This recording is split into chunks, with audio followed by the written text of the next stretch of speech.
할렐루야. 주님께서는 우리와 늘 함께 하시며 우리를 통해서 하나님의 뜻을 이루어 가십니다. 우리 하나님께서는 능치 못함이 없으신 분이시지만 모든 역사를 사람을 통해서 하십니다. 하나님께서는 사람을 동력자로 쓰십니다. 여러분 모두 주님의 뜻을 함께 이루어 나가시는 주님의 동력자가 되시기를 주님의 이름으로 축원합니다. 자, 오늘 함께 나눌 말씀은 역대상 4장 9절부터 10절까지의 말씀입니다. 2절밖에 안 되니까 우리 다 같이 한 목소리로 읽어 보시겠습니다. 야베스는 그 형제보다 존귀한 자라. 그 어미가 이름하여 야베스라 하였으니 이는 내가 수고로이 낳았다 함이었더라. 야베스가 이스라엘 하나님께 아뢰어 가로되 원컨대 주께서 내게 복의 복을 더하사 나의 지경을 넓히시고 주의 손으로 나를 도우사 나로 환난을 벗어나 근심이 없게 하옵소서 하였더니 하나님이 그 구하는 것을 허락하셨더라. 아멘. 네, 성경에는 수많은 사람들이 등장을 하지요.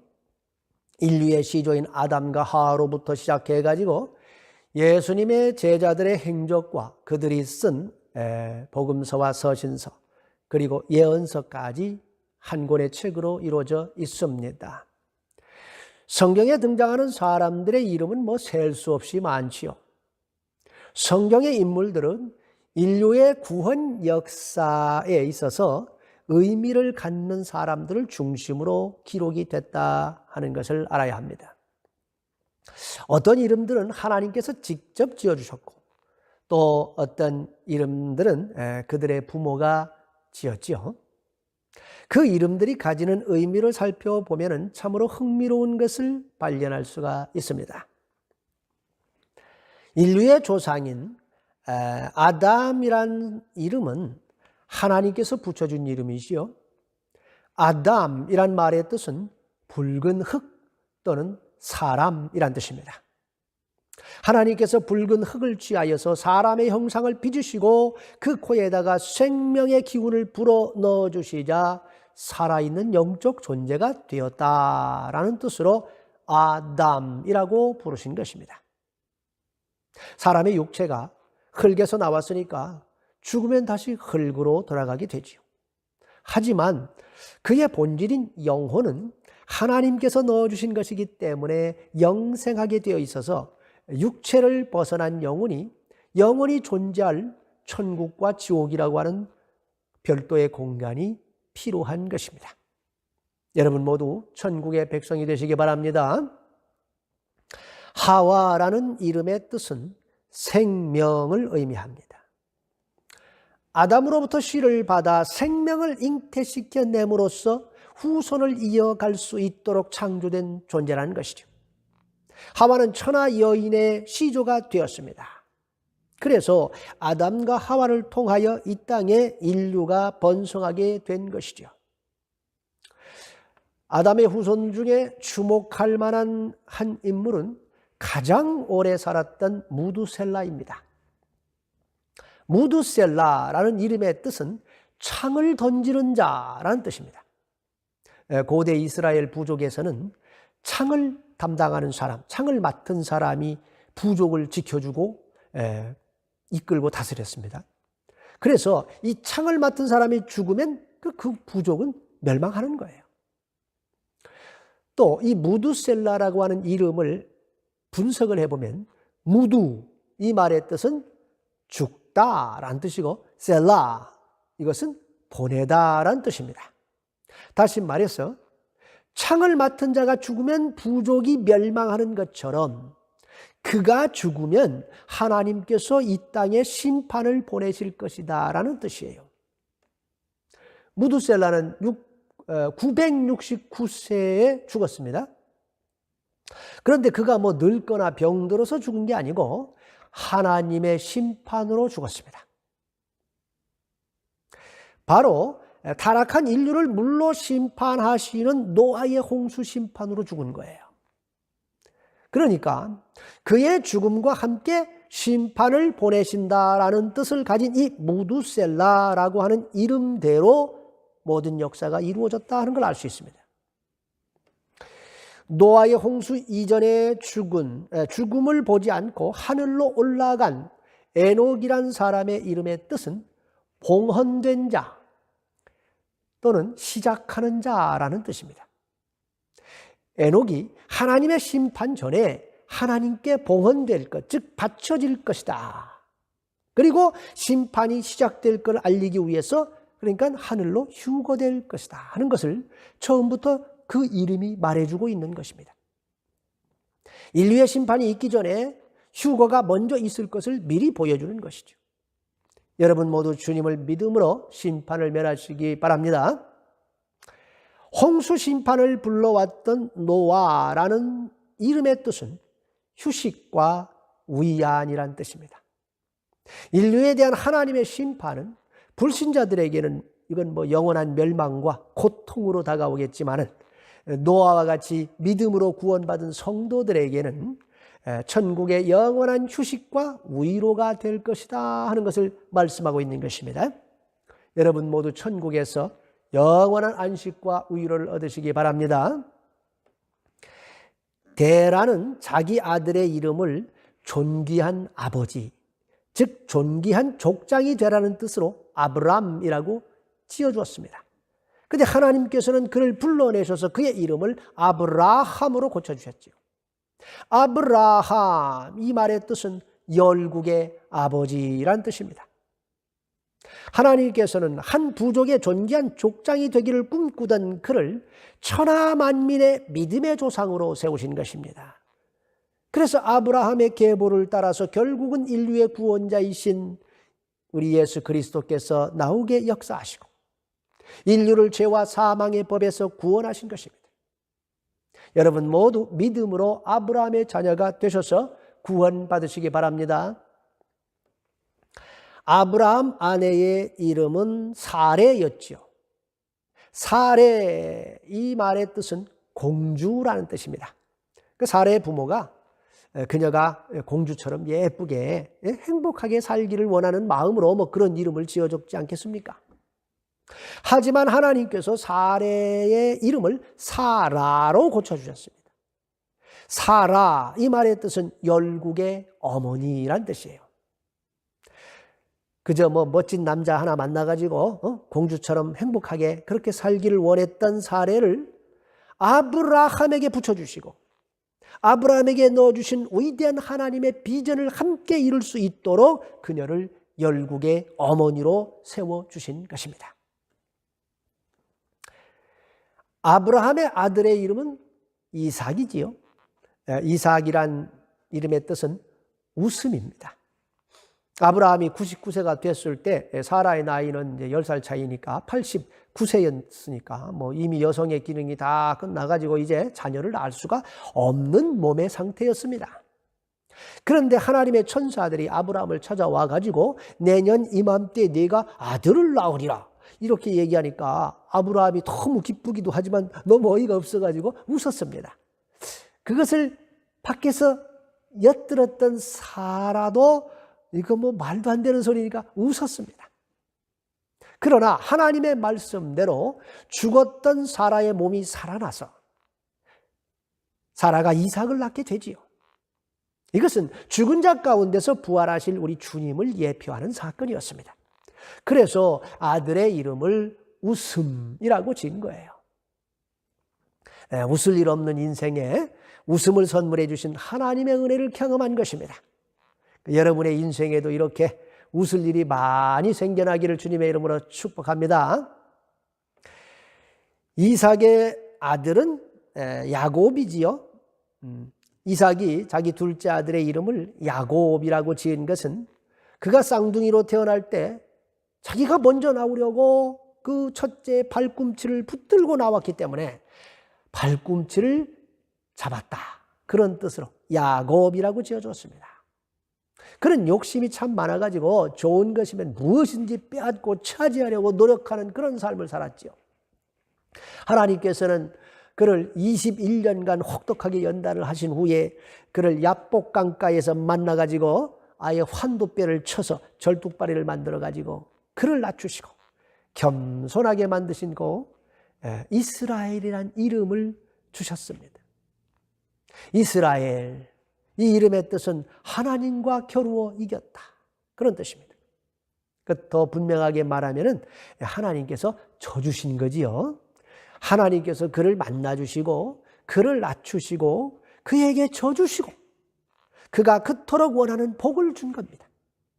그래서 그를 하나님의 택한 민족인 이스라엘의 조상으로 세워주신 거예요.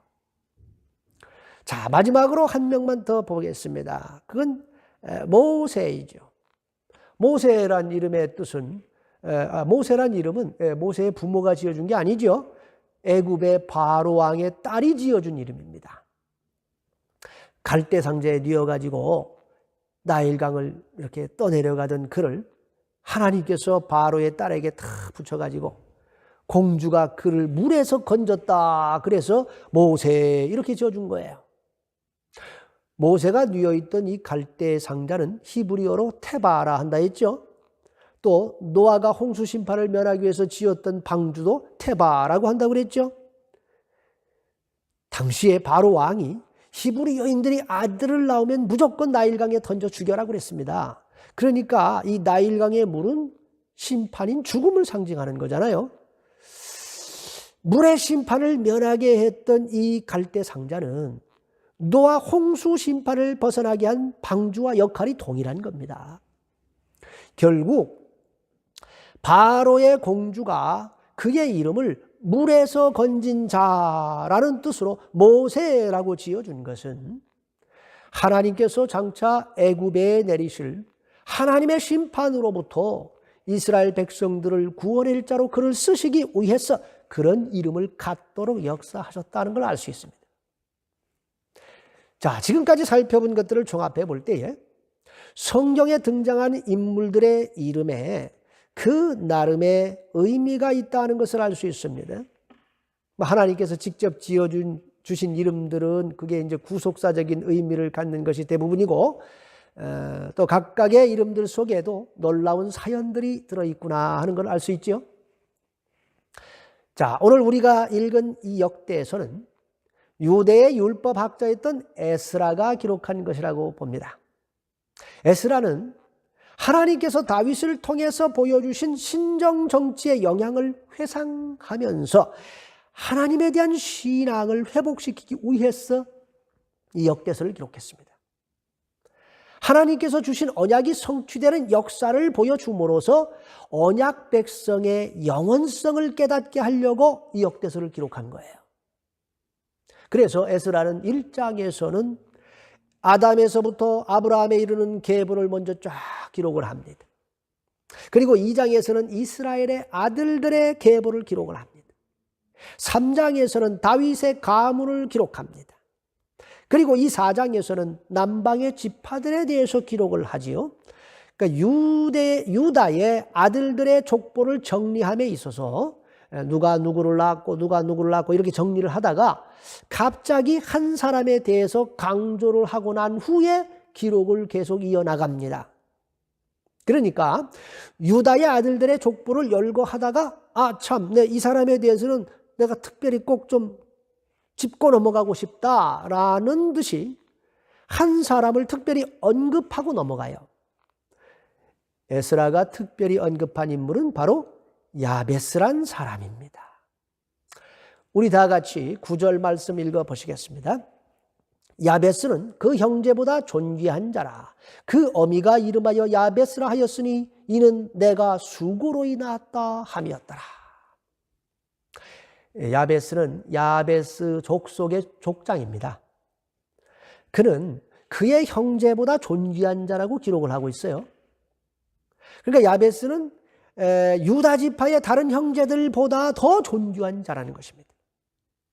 그렇다면 야베스 집안이 아주 훌륭한 집안이었을까요? 그런 것 같지는 않습니다.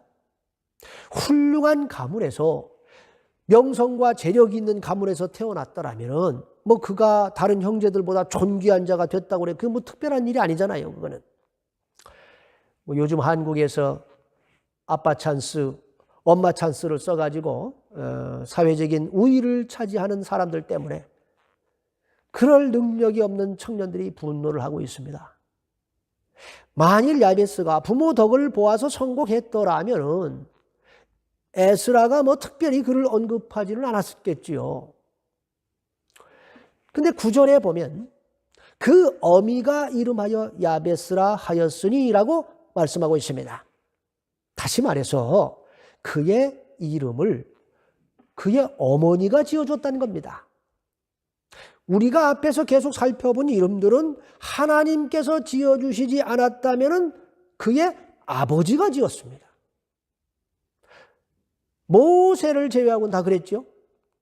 그런데 이 야베스는 어째서인지 아버지가 이름을 지어주지 않고 그의 어머니가 이름을 지어주었다고 특별히 기록을 해요. 그의 아버지는 어디 있었던 걸까요? 그의 어머니는 자신이 낳은 아들의 이름을 야베스 이렇게 지었습니다.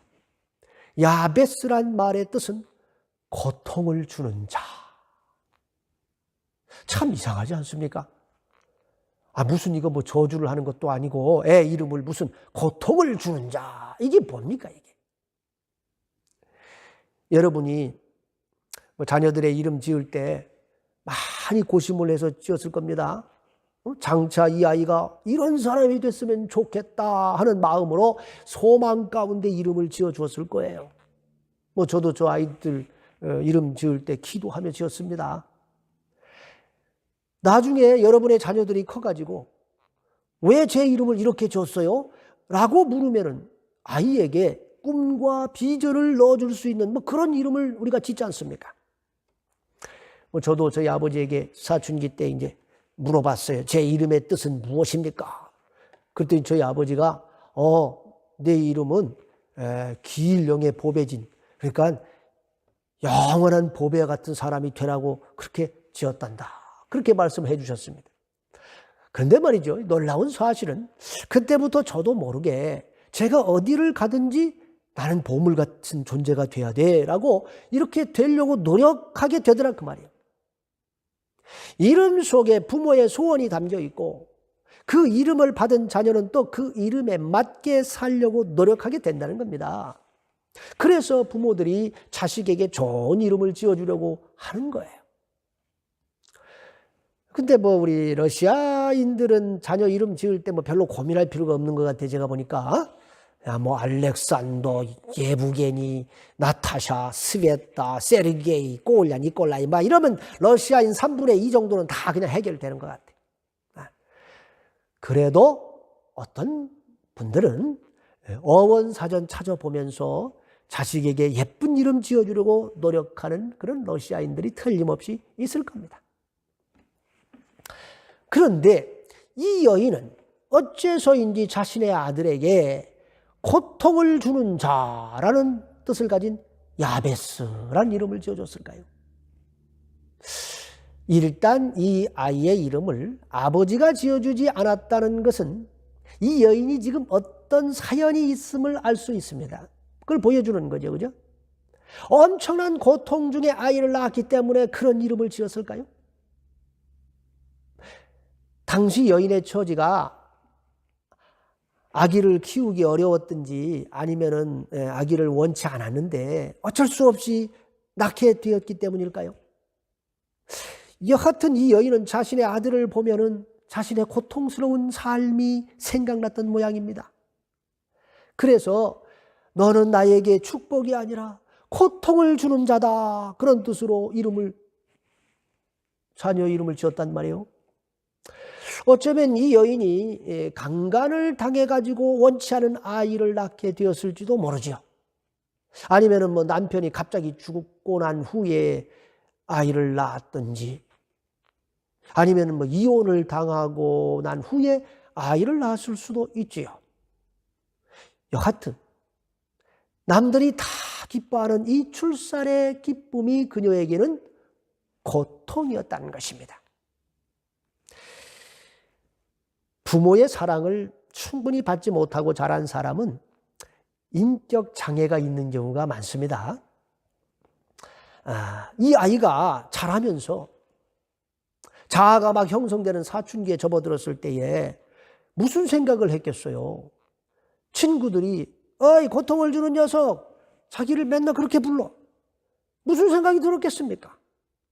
자기를 보는 모든 사람들이 야 저기 고통 주는 녀석 온다 이렇게 말하면서 자신을 맞을 때 그가 어떤 생각이 들었을까요? 자신에게 그런 이름을 준 어머니가 원망스럽지 않았겠습니까? 자신도 모르는 사이에 매사에 자신감이 떨어지고 주눅들지 않았겠어요? 나는 고통을 주는 사람이야. 인생을 비관해가지고 잘못된 방향으로 나아가지 않았겠습니까? 여러분, 많은 경우에 다 그렇게 됩니다. 그러나 이 야베스는 달랐습니다. 그는 유다 지파의 다른 형제들보다 더 존귀한 자가 되었습니다. 그는 이 모든 것을 뛰어넘었습니다. 자신의 불행한 출생 비밀과 내세울 것 없는 집안 내력과 아버지도 없이 태어난 자신의 처지를 비관해서 인생을 허비하지 않았어요. 오히려 그는 이 모든 것으로부터 자유해서 다른 형제들보다 더 존귀한 자가 되었습니다. 어떻게 그렇게 될 수 있었을까요? 우리 다 같이 10절 말씀 읽어 보시겠습니다. 야베스가 이스라엘 하나님께 아뢰어 가로되 원컨대 주께서 내게 복에 복을 더하사 나의 지경을 넓히시고 주의 손으로 나를 도우사 나로 환난을 벗어나 근심이 없게 하옵소서 하였더니 하나님이 그 구하는 것을 허락하셨더라. 할렐루야. 그가 자신의 인생을 바꾼 비밀은 그가 이스라엘 하나님께 아뢰었다는 데 있습니다. 여기서 이 아뢰다라는 말의 뜻은 부르짖다라는 뜻이에요. 그의 인생의 비밀은 하나님께 부르짖음에 있었습니다. 여러분, 기도는 모든 문제를 푸는 열쇠입니다. 기도는 현재의 저주를 축복으로 바꾸는 힘입니다. 기도는 현재의 고통을 행복으로 바꾸는 능력입니다. 기도는 현재의 슬픔을 희망으로 바꾸는 권세입니다. 믿습니까? 하나님 앞에 나와 눈물로 부르짖는 자에게 어떤 축복이 임하는지 이사야서 61장 3절은 이렇게 말씀하고 있습니다. 다 같이 읽어보시겠습니다. 무릇 시온에서 슬퍼하는 자에게 화관을 주어 그 죄를 대신하여 기쁨의 기름으로 그 슬픔을 대신하며 찬송의 옷으로 그 근심을 대신하고 그들이 의의 나무 곧 여호와께서 심으신 그 영광을 나타낼 자라 일컬음을 받게 하려 하심이라. 할렐루야. 현실적인 어려움 때문에 하나님께 나와 부르짖는 자에게 하나님께서 영광의 면류관을 씌워줄 것이라고 말씀하고 있습니다. 슬퍼서 온몸에 죄를 뿌리며 통곡해야 할 상황을 바꾸어서서 기쁨의 기름을 머리에 붓도록 하시겠다는 것입니다. 슬픔이 변하여서 찬송이 되게 해주시고 근심이 변하여 하나님의 영광을 나타내는 자가 되게 해주시겠다고 말씀하고 있습니다. 야베스는 좋은 가정 환경에서 태어나지 못했습니다. 그는 슬픔 가운데서 태어났습니다. 고통 가운데서 인생을 시작했습니다. 남들과 비교할 때 참으로 어려운 상황에서 인생을 출발한 것이죠. 하지만 그는 주어진 자신의 처지를 비관하거나 불평하는 데 시간을 허비하지 않았습니다. 어려운 환경이 오히려 그를 하나님 아버지께 더 가까이 나아가게 했던 것입니다. 그가 하나님께 나아가 부르짖기 시작하자 그의 인생이 바뀌기 시작했습니다. 그는 더 이상 고통을 주는 자가 아니라 오히려 축복을 주는 자가 되었습니다. 야베스는 무엇을 구했을까요? 첫째, 그는 복을 달라고 기도했습니다. 그는 복이 없는 자로 태어났습니다. 좋은 부모, 행복한 부모를 만나지 못했습니다. 자신을 낳은 어머니는 자신을 오히려 귀찮은 존재로 여겼습니다. 자신의 필요를 온전히 채워줄 수가 없는 상황이었습니다. 부모가 자신을 인생의 무거운 짐으로 골칫덩어리로 여겼습니다. 삶의 무게를 더욱더 무겁게 만드는 고통스러운 짐으로 여겼단 말이에요. 남들은 아버지의 덕을 받으면서 자랐지만은 그는 아버지의 덕을 전혀 보지 못했습니다. 아버지의 사랑도 받지 못했습니다. 아버지의 품이 늘 그리웠습니다. 하지만 이것이 오히려 그를 하나님께 더 가까이 나아가게 했던 것입니다. 세상에서 누리는 것을 다 잃어버리고 나면은 그때서야 비로소 사람들은 하나님께 나오지요. 자신의 재산과 건강과 자신의 능력이 더 이상 자신의 행복을 책임져 줄 수 없다 하는 것을 이제 깨닫게 되면은 주님께 나옵니다. 야베스는 세상의 복을 누리지 못했기 때문에 하늘의 복을 갈망했던 거예요. 그래서 그는 복의 근원 되시는 하나님께 부르짖었고 하나님께서는 그의 기도에 응답해 주셔서 그를 존귀한 자가 되게 해 주셨습니다. 소경 바디메오가 주님께 나와서 내가 보기를 원하나이다 부르짖자 그의 눈이 열렸습니다. 문둥병자가 사람들에게 돌 맞아 죽을 각오를 하고 주님께 나와 원하시면 나를 깨끗게 하실 수 있나이다 부르짖자 우리 주님께서 그의 몸에 손을 대주셨고 그 즉시 그의 몸이 깨끗해졌습니다. 아람의 군대장관 나아만이 자신의 권력과 재산으로 자신의 문둥병을 고칠 수 없음을 깨닫고 하나님의 선지자 엘리사를 찾아 이스라엘로 나와 간구하자 그는 온전히 치유됐습니다. 우리 주님께서는 도움을 구하는 자를 외면하시지 않습니다. 누구든지 어떤 상황에 처해 있든지 주님께 나와 부르짖으면 그의 기도를 들어주시고 응답해 주시는 줄 믿으시기 바랍니다. 여러분도 주님께 복을 달라고 기도하시기 바랍니다. 자, 두 번째는 그는 지경을 넓혀달라고 기도했습니다. 그는 불행한 자신의 환경 때문에 낭망해가지고 주저앉아 있지 않았습니다. 현재 보잘것없는 상태에서 벗어나서 영향력 있는 자가 되게 해달라고 기도했습니다. 우리 아버지 하나님께서는 우리에게 재앙을 원치 아니하시며 우리에게 평안과 장래의 소망을 주길 원하신다고 말씀했습니다. 예수님께서는 성령이 우리에게 임하면 우리가 예루살렘과 온 유대와 사마리아와 땅끝까지 이르러 주님의 증인이 될 것이라고 말씀하셨습니다. 주님께 부르짖는 자들을 주님께서 들어 사용하여 주실 것을 믿으시기 바랍니다. 보잘것없는 목동으로 살고 있던 다윗이 하나님께 부르짖자 그는 이스라엘의 장군이 됐고 나아가서 광야에서 억울하고 빚진 자들의 우두머리가 됐다가 하나님께 부르짖어 기도하니 하나님께서 유대 왕으로 세우시고 나아가서 통일왕국 이스라엘의 왕이 되게 하셨습니다. 주님께서 그의 지경을 점점 더 넓혀주셨습니다. 요셉은 형들의 질투로 인해서 애굽의 종으로 팔려가 노예 시장에서 비참하게 새로운 인생을 출발해야 했지만 하나님께 그가 부르짖어 기도하니 애굽 왕 바로의 경호대장 보디발의 집에 탁 종으로 가게 해주시고 머지않아서 그의 집에 총무가 되게 해주셨습니다. 그런데 억울하게 감옥에 갇혔지만 또 하나님께 부르짖어 기도하니 감옥의 총무가 되게 해주시고 머지않아 애굽의 총리가 되게 하셨습니다. 주님께서는 점점 그의 지경을 넓혀주셨습니다. 다니엘도 나라가 망해가지고 전쟁 포로가 돼서 바벨론으로 끌려갔지만은 하나님께 부르짖어 기도하기를 멈추지 않았습니다. 그래 바벨론 왕이 세운 학교에 입학을 하게 해주셨고 그걸 졸업하고 나서 그는 바벨론의 총리가 됐습니다. 그 후에 그는 바벨론을 멸망시킨 더 강력한 페르시아 바사국의 총리가 됐습니다. 주님께서는 그의 지경을 점점 더 넓혀주셨습니다. 이것이 부르짖는 자에게 주어지는 축복인 줄 믿으시기 바랍니다.